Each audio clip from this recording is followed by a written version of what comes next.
আগামী ৯ সেপ্টেম্বর পর্দা উঠছে এশিয়া কাপের ১৭তম আসরের। এবারের আসরে শিরোপার অন্যতম দাবিদার ভারত। এশিয়া কাপে অংশ নিতে ৪ সেপ্টেম্বর দুবাই পৌঁছাবে ভারতীয় দল। তবে এবার ভিন্ন এক দৃশ্যের সাক্ষী হতে যাচ্ছে ক্রিকেট প্রেমীরা। সাধারণত ভারতীয় ক্রিকেটাররা একসঙ্গে নির্দিষ্ট একটি শহর থেকে বিদেশ সফরে রওনা দেন, কিন্তু এবার সে নিয়ম ভাঙছে। প্রত্যেকে নিজ নিজ শহর থেকেই উড়াল দেবেন দুবাইয়ের উদ্দেশ্যে। মূলত খরচ বাঁচাতেই এমন ব্যতিক্রমী সিদ্ধান্ত নিয়েছে ভারতীয় ক্রিকেট বোর্ড।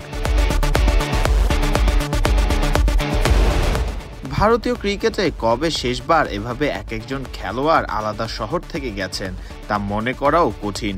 চলতি বছরই চ্যাম্পিয়ন্স ট্রফি কিংবা ইংল্যান্ড সিরিজের আগে ক্রিকেটারদের মুম্বাই থেকে একসঙ্গে রওনা দিতে দেখা গেছে, কিন্তু এবার সেই চিত্র আর থাকছে না।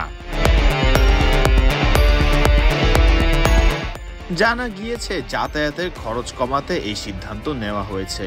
সংবাদ সংস্থা পিটিআইকে ভারতীয় ক্রিকেট বোর্ডের এক কর্মকর্তা বলেন, ৪ সেপ্টেম্বর সন্ধ্যায় ক্রিকেটাররা দুবাই পৌঁছাবেন। ৫ সেপ্টেম্বর আইসিসি একাডেমিতে প্রথম অনুশীলন হবে। মুম্বাই থেকে সবাইকে পাঠাতে হলে প্রথমে ক্রিকেটারদের এখানে আসতে হতো।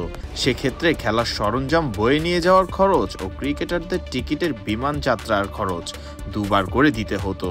তাই এবার সবাই নিজ নিজ শহর থেকে যাবে।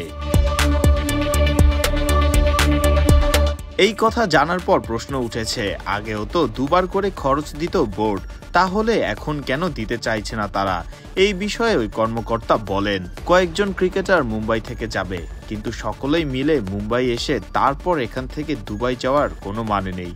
অন্যান্য দেশের তুলনায় দুবাইয়ের দূরত্ব কম, তাই এই সিদ্ধান্ত নেওয়া হয়েছে।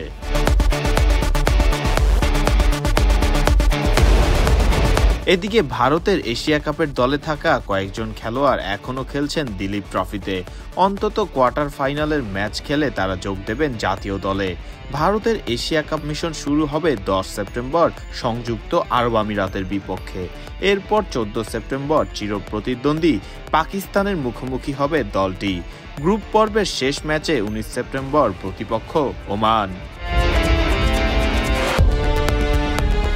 ফারদিন রহমান সকাল, বিডি ক্রিক টাইম।